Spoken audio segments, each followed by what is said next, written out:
We are live. Hi everyone, welcome to our Fashionista Autumn Winter 19 menswear review. We're in the back of the Rolls Royce Phantom, currently driving around Soho, which is very lovely. Fashionista show was really exciting because we had two new fresh talents on the scene. It's one of the best things about Fashionista is that it always brings in kind of new exciting talent, and it introduces the world really to what's fresh, what's hot, what's exciting, who's new, why they're new, blah, blah, blah. It's like listening, you said earlier, it's like listening to music for the first time, which is a very good way of describing it, I think. So what the two new designers are Robyn Lynch and Mowalola. Mowalola we know quite well. She's kind of been quite huge on Instagram, and Nigerian Fashion Week, I think it was Fashion Week. And her graduate collection was kind of blowout. Everyone went nuts for it. It was amazing. Huge prints on the back of the leather. So that was really exciting. We were really looking forward to seeing that. And then it was Stefan Cooke's last show at Fashionista, which is a bit sad, a bit happy, but overall really wonderful. I'm going to be bringing Calum in from the beginning because there's three designers to talk about, and I don't want to talk endlessly for 10 minutes. So let's get started with Robyn. She opened the show, and first watching her I was a bit kind of apprehensive. Admittedly I was a bit like, have I seen this before? How do I feel about this? I think one automatically tends to go a bit, oh no, sportswear again, or that kind of thing. But actually speaking to Robyn backstage, all the clothes suddenly came to a new life once you start realising that the whole point of the mundane was what she was looking at, kind of watching the Irish equivalent of the BBC and seeing how people move and trying to capture that exact motion or how that shoulder frame works. And the reason she's so fascinated with those particular little tiny trivial moments is because she always works in block colour. So this show was kind of block blue, block white and a block green, and the blue is representative of a Dublin football team that her and her family have supported for a long time, very avidly, I must add. She's very passionate about that. So the block colour allows Robyn to kind of really focus in on these amazing details, the silhouettes, the form, the way the boys are standing, how the boys get to react with the clothes. The clothing just takes, the colour kind of takes everything else away, so she can really focus in on those things, and that's really exciting. So I kind of felt awful for kind of even second guessing myself at the beginning. I think you do, and I use the analogy of music with Georgina, is when you listen to a new song and at first you're like, what? And then after a second you're like, oh no, I get it. And it is really just getting that understanding. The Fashionista show, especially when you're first starting out, they take graduates or extremely young designers and give them centre stage of a hugely renowned fashion week. And it is, and for press and designer alike, it's a bit nerve-wracking because you're trying to feel each other out and work out what's going on, and so there was a moment again where I was like, oh, all blue, okay, so we're going down that road because I've seen her collaboration and her graduate collection. But actually just the simplicity of it allowed the models to take centre stage, not necessarily with their looks, but with their attitude. And it all morphed into one. You couldn't tell where a trouser ended and whether it was pants, a waistband or a top. So it actually really just allowed a silhouette and just a different way for your eye to read the clothing, which is really hard because fashion's been around for a long time and people have tried a lot of different things. And this felt genuinely quite modern, not necessarily for a certain type of customer, but for a customer that wants quality, wants design, but might not want to be noticed, but still cares about the way they look and the craft of it. She's got a real potential there to grow a huge fan base. And from her first kind of fashion week opening, that's amazing to be able to say about a young designer. It's a really unique way to make people think, grab people's attention, and it doesn't feel like a gimmick in any way, shape or form. So thoroughly impressed. Thoroughly impressed, Robyn. And then completely opposite was Moa, who I mentioned before. We were saying earlier, just as we were chatting, that Moa is known for her menswear. Lots of women wear the menswear, and it's kind of prevalent on Instagram. A huge crowd love Moa, and that crowd was definitely at Fashionista, all kind of chanting. You could hear them, chanting, and all in the front row, and everyone whooping. It was really sweet. So we're kind of familiar with people wearing Moa's menswear. So it made total sense that Moa kind of had lots of women's wear in her collection. There was lots of underwear-based kind of base pieces, all about exposing the flesh.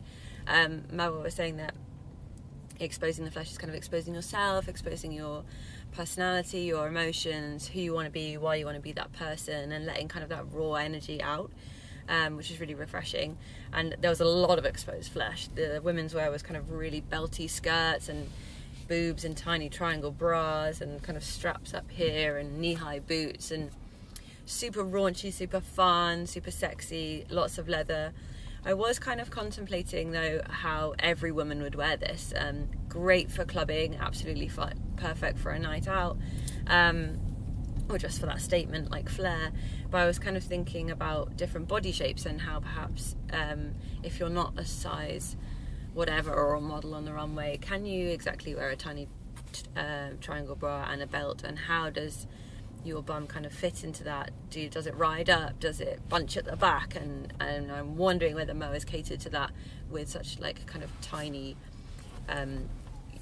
confident inducing clothes, but you really have to be gun-ho with that. But not to take anything away from that, because it is something that someone should consider. But of course, as we keep saying, this is their first foray. So when Moa designed the collection that got her so much attention, she was designing to a brief set by herself for her graduate collection. This is the first time that we have seen that she's had to cater to a client. You know, these collections are going into sales. So the fact that she might not have considered all of that, or she might have decided that that's how I want it to look, and that's totally legit. Yeah. But also it is a new thing when you're going from designing for yourself to designing for a client, and that is a two-way conversation. Very true. That she has to start off alone on a catwalk, and buyers will come. Then 6 months later, sales will come, and then that's when she starts getting feedback again, because she's left uni and she's now doing it by herself. So at the moment, as I say, the first catwalk is a real step into the unknown. Yeah, for sure. Now we should say that the menswear was Stunning. The long coats, and actually, as much as the collection was called Exposed, it was when flesh wasn't exposed that Cal and I were really like, oh damn, that's amazing. Such like rich leathers and patents, and Christian Louboutin boots with a Cuban heel covered in diamonds just adds this kind of like flash party exposed look at me aesthetic, but also really in keeping with the graduate collection too. Yeah. Overall, thumbs up. We loved it. And then last but not least was Stefan Cooke, the Swan Song last ever show at Fashion East.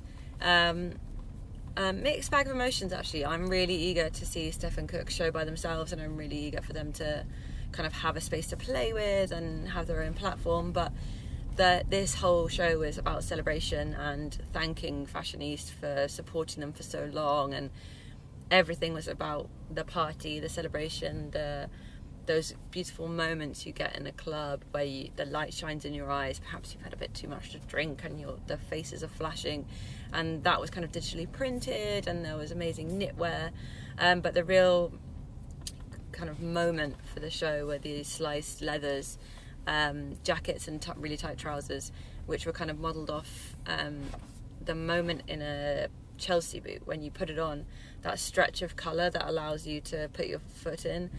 That moment is this stretch and in the slicing of leather.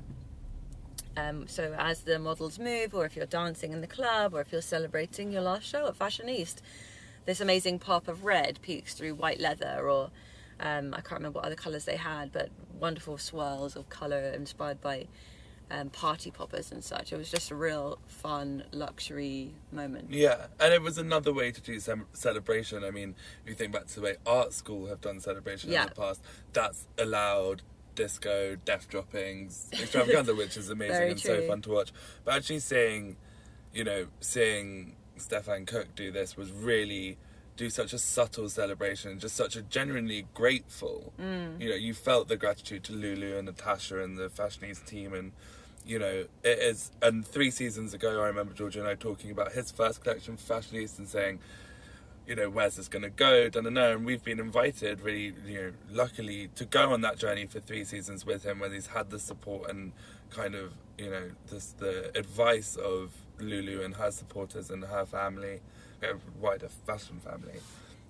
So it's kind of goodbye to that, and obviously those things are always sad, but it is really exciting because he will now take full centre stage in, you know, he can do presentations if he wishes, he can really start to see, to express himself in a totally defined way, because the only thing with fashionistas is that you don't have control over some of the presentation aspects, which is just a formality. It's not a nasty thing, it's just you can't make it work for all three. Yeah.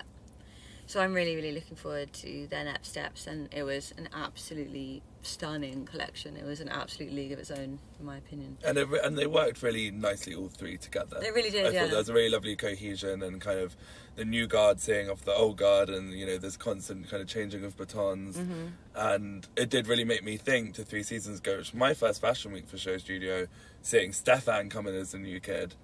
And, you know... yeah, and just nice that full circle yeah, moment. exactly. But no, it was lovely, and fashionistas always, you know, always seem to get it right, even if at first sometimes we don't think they do. Within about 2 minutes, we're like, oh yes, of course, you're so clever, and we were all so wrong. That's so true. That literally happened today. But yeah, it's just kind of the beating heart of London fashion and what it's about, and it's a really nice reminder of why we're all doing what we're doing. And yeah, thank you guys. So on that note, we're going to stop the stream. Yes, thank you guys for watching. We'll see you soon.